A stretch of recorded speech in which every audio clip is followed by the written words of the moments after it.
Hi, my name's Seb and I'm a second year musician from Croydon, and I'm going to talk a little bit in a minute about how a tutorial works at Oxford. For music, my subject, we have them 2 or 3 times a week, and they're an opportunity to discuss the reading, essay or task that we've been set for that week.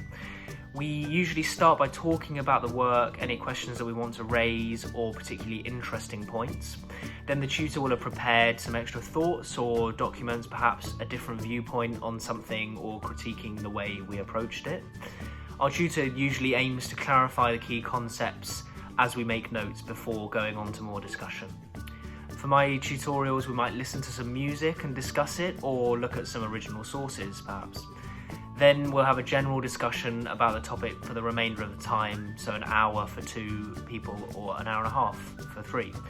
I hope that's helped and that you consider applying for Magdalen.